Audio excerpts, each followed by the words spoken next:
dark. Was baptized in your baby blue eyes. You put on a show for the midst of a moonlit sky.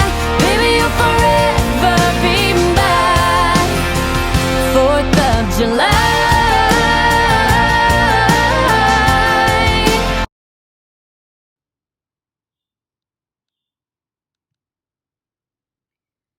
Coucou, comment allez-vous? Merci d'être dans mon live. Merci beaucoup, coach Darcy Frank Ogandaga. Merci beaucoup pour le message. Coach, sois béni pour tout ce que tu fais pour la communauté. Merci. Bonjour à tous, j'espère que vous allez bien. Aujourd'hui, j'aimerais développer un thème qui fait souffrir beaucoup de gens, surtout en Afrique, qui est l'humilité et la fausse modestie. Il y a des gens qui mélangent l'humilité à la fausse modestie. Et pourtant, c'est vrai que c'est deux valeurs qui sont un peu positives. L'humilité est plus positive que la fausse modestie. Mais c'est très important de connaître la différence et de se positionner par rapport à ces deux mots. Je vais bien aussi, coach. Je vais très bien. Et merci beaucoup pour tout ce que tu fais. C'est comme vous avez vu dans le live, à notre titre, j'ai parlé de la différence entre la modestie et l'humilité et la fausse modestie.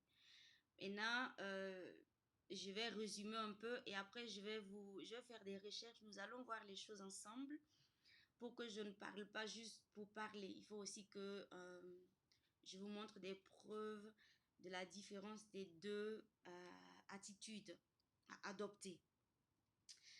L'humilité, c'est quand comment je vais dire ça, c'est quand tu apaises ton ego en étant toi-même.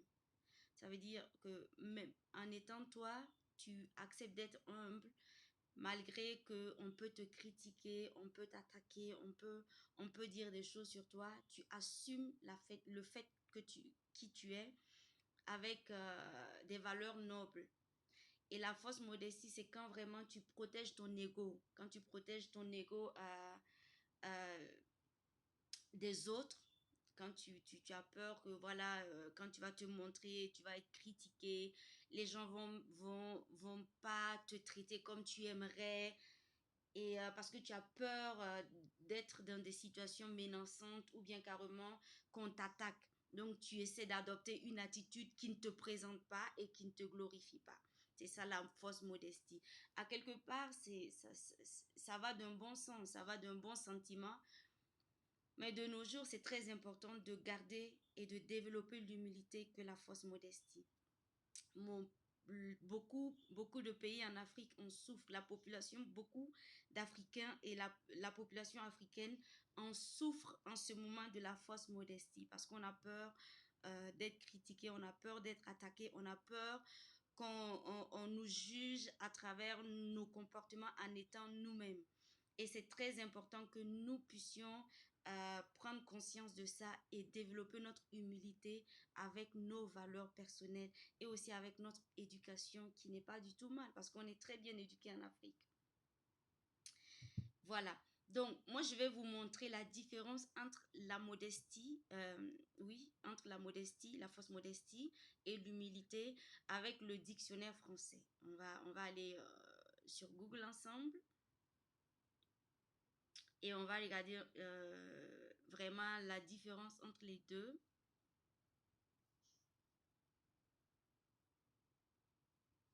J'avais déjà fait cette recherche-là et regardez bien. Au fait, ici, le docteur, c'est un psychologue qui parle de la modestie qui est une vertu des tierces. C'est-à-dire que par modestie, on entend ainsi modération, retenue dans l'appréciation de soi-même et de ses qualités. Ça veut dire qu'on a tendance à minimiser ses qualités, on a tendance à se dévaloriser pour ne pas frustrer l'autre en face de nous. Et une personne remplie d'humilité, elle, par exemple, n'augmente ni dénie ses atouts et ses faiblesses. Une personne qui est remplie, une personne humble, une personne qui est remplie d'humilité, ne nie pas ses atouts. Cette personne ne nie aussi pas ses faiblesses. Elle demeure juste par rapport à ses faiblesses et à ses atouts, c'est-à-dire ses qualités. Donc l'humilité est une vertu pour le moine. Par exemple, il y a un moine bouddhiste qui s'appelle Mathieu Ricard qui a dit que celle de celui qui mesure tout ce qui lui reste à apprendre à le chemin qu'il doit encore parcourir pour assumer extérieur et de surface. C'est un peu complexe ce qu'il dit, mais je vais vous expliquer ça. La modestie est plutôt de l'ordre de la convention sociale, alors qu'interne et profonde, l'humilité exprime la vérité de soi. C'est-à-dire que quand on est humble, on exprime vraiment sa vérité, ses qualités, ses atouts. On assume ses valeurs et on apprend à les améliorer. Mais quand on est modeste, surtout la fausse modestie, on a tendance plutôt à vraiment minimiser nos atouts. On a tendance à ne pas accepter nos valeurs parce qu'on va plutôt aller dans le sens que on a peur de frustrer ou bien on a peur que l'autre nous juge mal ou bien que l'autre nous prenne pour quelqu'un d'arrogant ou on a tout simplement peur d'être attaqué parce qu'on ne veut pas assumer nos qualités, on ne veut pas assumer nos atouts. C'est vraiment ça la différence entre la fausse modestie et l'humilité. Donc, on va encore lire ici ce qui dit l'humilité comme valeur, progrès personnel. Une personne qui arrive à sortir de la fausse modestie et à adopter l'humilité, c'est une grande force pour cette personne. C'est un progrès personnel. C'est très important que on arrive à adopter l'humilité sans l'orgueil. Tu vois, ici, il y a le docteur qui dit que l'opposé de l'humilité, c'est l'orgueil. Et c'est une exacerbation narcissique de soi. Ça veut dire qu'il y a des gens qui pensent que quand ils vont être humbles, quand ils vont s'accepter, en disant les choses, en étant qui ils ont peur d'être confondus comme des gens orgueilleux. Et pourtant, l'humilité est une valeur oubliée du monde contemporain. C'est une valeur que nous devons vraiment nous réapproprier pour aussi nous affirmer, nous imposer et aussi être nous-mêmes au-delà des critiques ou même des attaques. Voilà, donc il dit l'humilité est une vertu. Donc ainsi, l'humble parvient à mesurer tout le chemin qui lui reste à parcourir.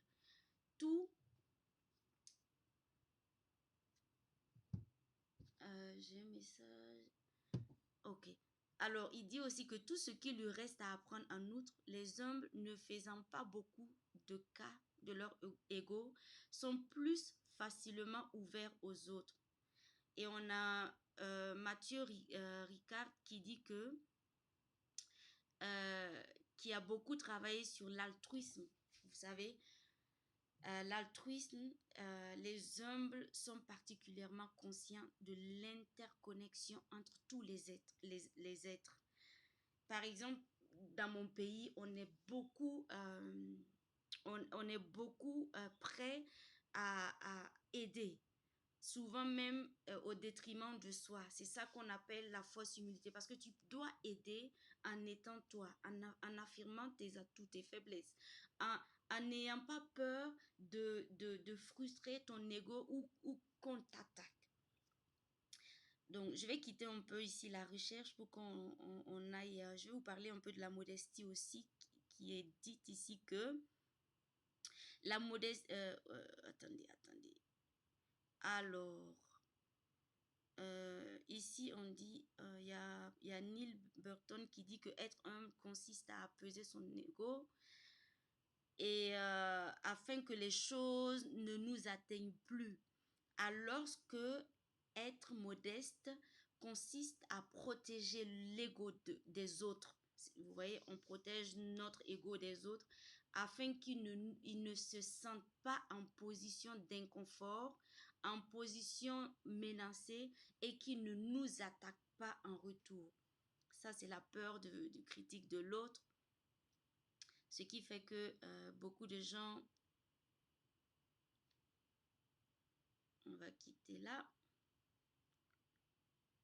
On ferme ici. Ce qui fait que beaucoup de gens préfèrent la modestie que l'humilité. Et on confond beaucoup l'humilité à la fausse modestie dans beaucoup de populations africaines. Ce qui fait que nos intérêts, l'intérêt de l'Afrique est bafoué. On a peur souvent de négocier les prix aux valeurs juste parce qu'on a peur qu'on dise qu'on est arrogant ou bien on n'est pas accueillant ou bien on n'est pas on a dépassé tout ça maintenant. De toute façon, le monde a évolué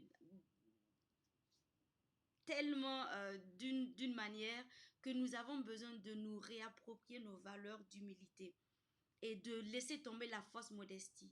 Nous devons être nous. Si nous voulons faire du bien, nous restons nous et nous faisons du bien. Nous n'avons pas besoin de faire du bien juste pour le regard des autres ou bien par peur d'être attaqué ou par peur d'être critiqué. Regardez autour de vous. Il y a des gens qui sont prêts à faire du bien à l'étranger que à son frère. C'est la fausse modestie.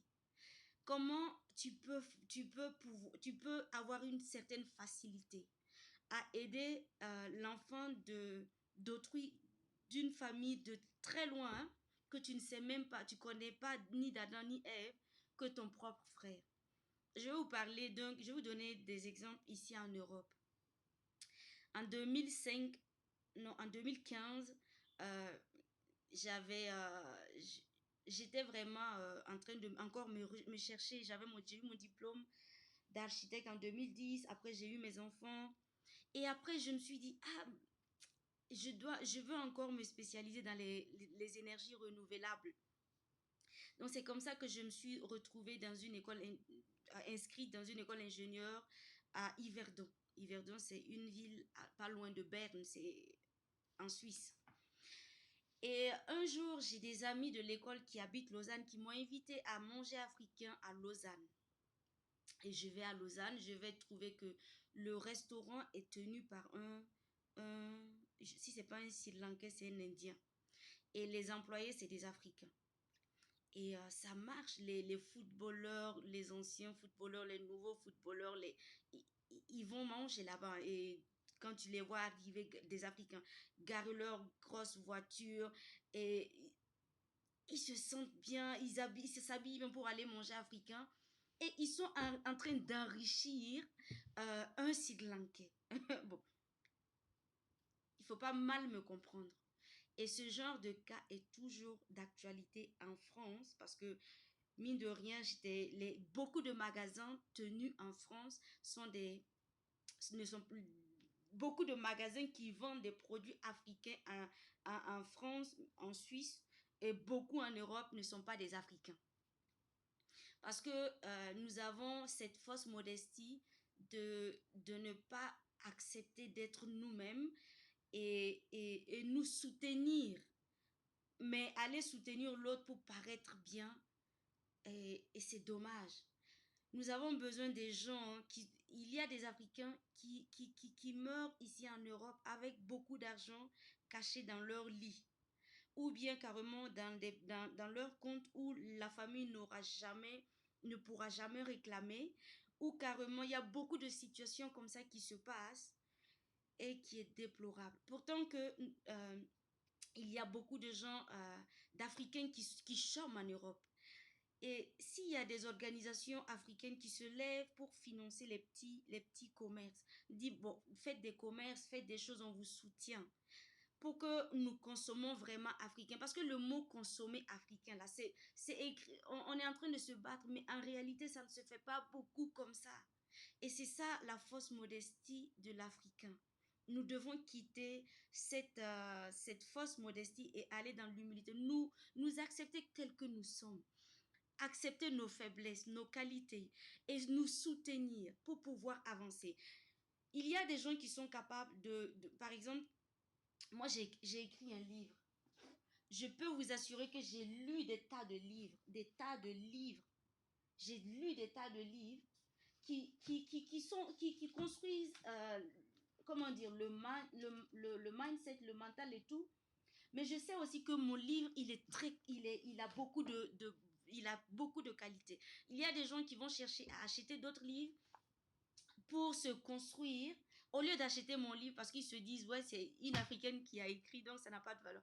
Et pourtant, tu vas acheter un livre d'autres communautés, tu vas prendre mon livre, tu vas voir que c'est différent parce que on a besoin aussi de prouver comme on doit travailler doublement plus pour être reconnu, il faut faire les choses aussi beaucoup plus. Donc, il va falloir que nous nous soutenions, nous sortions de la fausse modestie et nous reprenons, nous réapproprions nos valeurs parce que l'humilité est africaine. Le savoir, tous les savoirs qui sont sur terre, cette terre, ça appartenait aux Africains. Si on a pu accepter de les partager, si on a pu accepter, partager nos savoirs, nos ancêtres. C'est parce qu'on avait cette capacité d'être humble, de reconnaître nos forces et nos faiblesses et aussi partager ce que nous connaissons. Aujourd'hui, c'est très difficile de voir quelqu'un, un Africain, soutenir son frère ou sa soeur. Et souvent, les Ivoiriens, les Congolais, ils sont forts dans les marques. Hein. Les Louboutins, les Louis Vuitton, les... En fait, et pourtant, il y a des marques pour les Africains. Et je ne sais pas pourquoi on ne les soutient pas. Et pourtant, Louis Vuitton, je ne sais pas s'il il vous connaît. Ni Dana, je ne sais même pas. En fait, il faut que nous changions notre mentalité. Mais c'est... Apprenons déjà à faire de notre côté, à notre niveau. Apprenons à rester humble, à reconnaître nos valeurs, nos qualités, nos faiblesses. Acceptons même d'être attaqués s'il le faut en étant nous-mêmes. C'est comme ça que notre ego est apaisé. Mais si tu protèges ton ego tôt ou tard, si tu ne soutiens pas ton frère ou ta soeur et il descend, ceux que tu as soutenus, ils sont en haut, ils vont te mépriser. C'est ce qui se passe, le mépris de la couleur africaine, de la couleur noire, c'est quoi? C'est parce parce qu'on est incapable de nous soutenir, de nous propulser, de nous accompagner, de nous aider à avancer. Ça fait que l'autre, comment on va soutenir, on va respecter une race qui ne se respecte pas. Par exemple, moi, je me rappelle quand j'étais au lycée, je le prenais pas très mal parce que moi, ça ne m'a pas marqué. Mais j'ai eu trop de surnoms par rapport à ma couleur de peau. Pour ceux qui me regardent aujourd'hui et qui ont fait le lycée avec moi pourront en témoigner. Et heureusement que moi, ça ne m'a pas... J'avais un mental un peu fort qui m'a permis de ne pas dégrader ma peau. Mais ça, c'est juste pour dire que nous devons apprendre à nous soutenir et aussi à nous valoriser. Nous valoriser dans le sens que nous sommes un peuple qui a souffert depuis des décennies. Et ça ne peut pas changer comme ça. On va souffrir pour changer les choses. Et pour changer les choses, nous devons aussi réapproprier nos valeurs d'humilité, d'entraide. Nous sommes des gens qui... Aïe,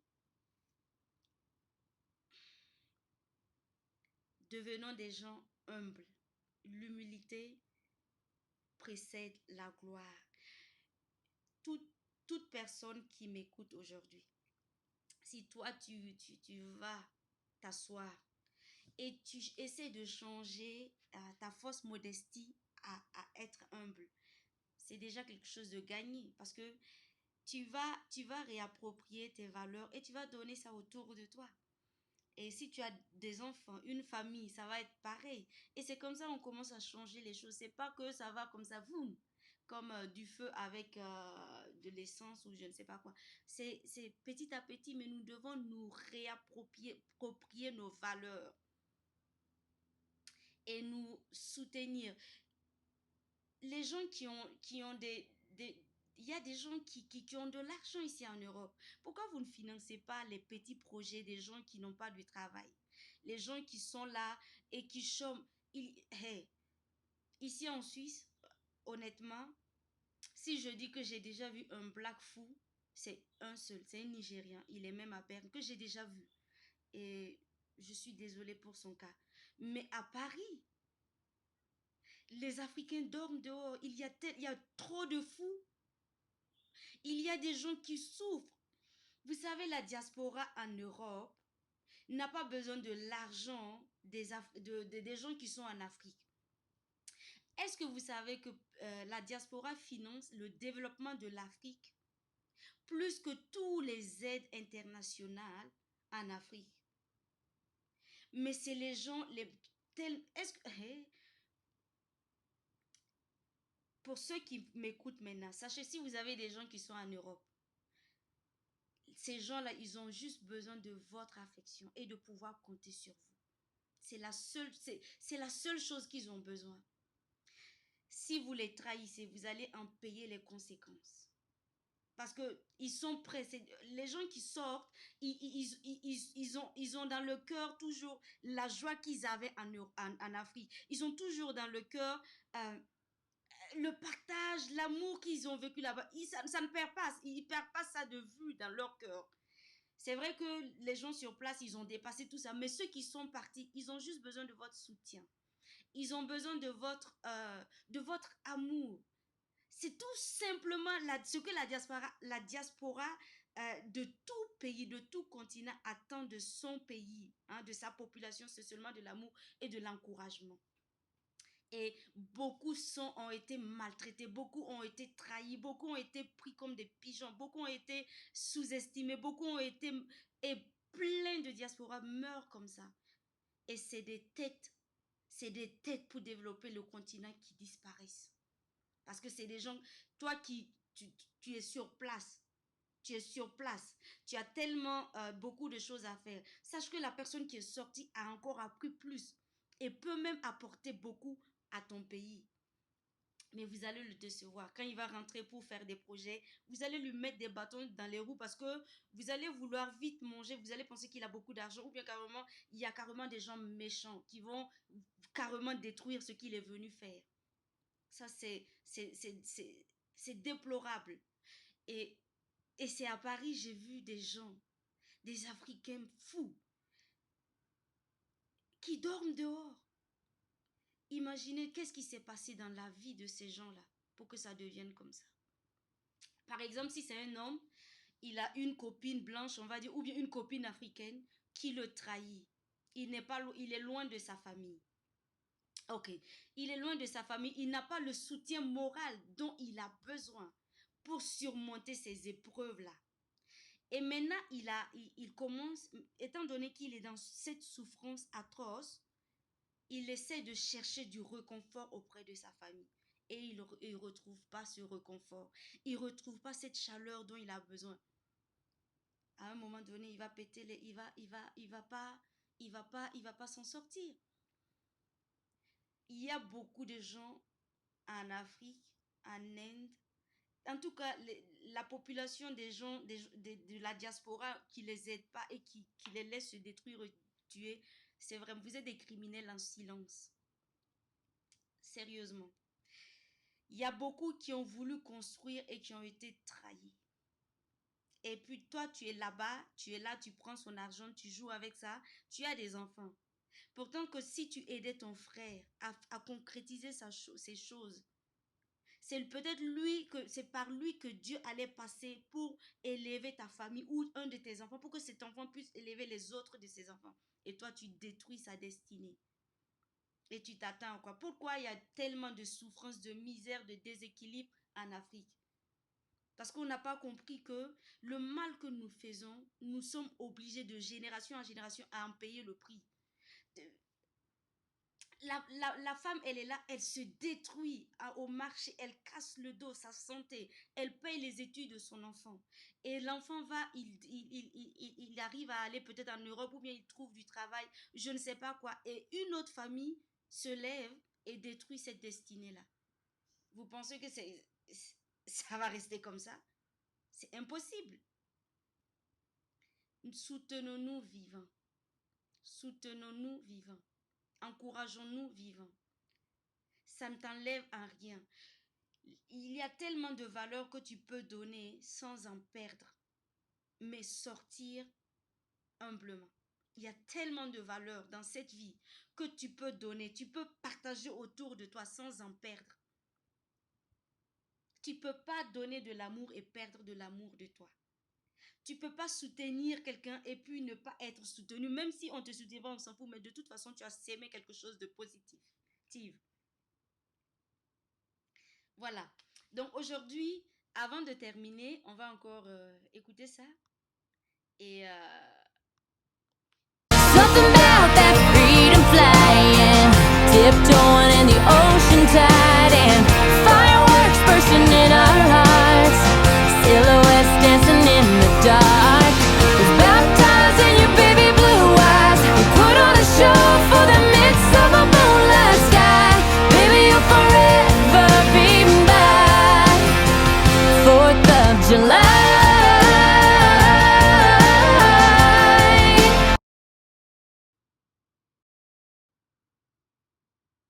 voilà.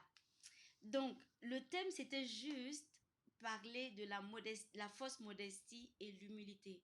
Réapproprions-nous nos valeurs parce que c'est africain, l'humilité. Et l'humilité, c'est savoir être soi-même en faisant du bien. Et ne pas avoir peur d'être attaqué ni critiqué. Tu fais du bien, on te critique. Comment tu peux avoir mal? Tu fais du bien, on t'attaque. Comment tu peux avoir mal? Il faut être dans l'ignorance pour croire que c'est qu'en faisant du mal et en ayant des fausses compliments qu'on peut progresser comme ça. Changement de mentalité. Le pouvoir du savoir. Alors, c'était Agathe Kaboré et je vous souhaite une excellente journée. J'espère que je t'invite, toi, qui me regarde maintenant et qui va me regarder aussi en replay, de partager ma vidéo. Partage ma vidéo, aime, donne-moi des pouces, des likes et abonne-toi à ma chaîne YouTube qui est aussi Mindset Révolution. Abonne-toi aussi à ma page Instagram qui est aussi Mindset Révolution. Abonne-toi tout simplement et sois édifié. C'était mon thème d'aujourd'hui et j'espère que cela t'a édifié et ça t'a fait comprendre, ça t'a fait comprendre la différence entre l'humilité et la fausse modestie. Merci beaucoup, Honor, merci. Honor, t'inquiète pas, toi tu peux mettre seulement les j'aime. Et ceux qui veulent peuvent aussi en mettre. C'est cadeau et ça ne coûte rien en personne, mais c'est un choix. Alors, je vous souhaite une excellente journée, un excellent après-midi et à bientôt pour un autre thème. Avant de quitter, je vais juste vous dire cette phrase encore qui me tient à cœur. Ceux qui me regardent ou qui vont me regarder en replay, si vous avez de la famille en Europe, n'importe où, mais qui n'est pas dans votre pays, sachez que cette personne a juste besoin de votre amour. C'est tout. Ne les laissez pas devenir des futurs fous comme on a vu. C'est déplorable, hein? Quitter l'Afrique, souffrir, venir en Afrique et perdre son... Ces gens ont besoin de vous. Soutenons-nous vivants. Réapproprions nos valeurs, l'humilité en étant nous-mêmes et soutenons-nous. Toi qui as de l'argent, soutiens les projets de tes petits frères. Et, je ne sais pas, mais faites des choses pour que enfin notre race puisse être un jour respectée. Nous, je ne suis pas sûre que nous allons voir ça, mais au moins nos petits-enfants. Hein? On vit pourquoi? Juste comme ça. Laissons des traces pour nos petits-enfants, nos enfants et nos enfants, nos petits-enfants. C'est ça, avoir eu un impact sur cette terre avant de partir. Soyez bénis. Bye bye.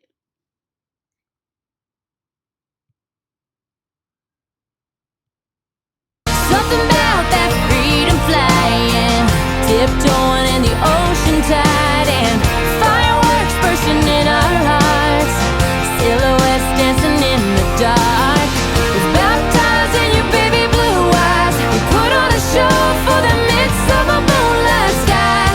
Baby, you'll forever be mine. 4th of July.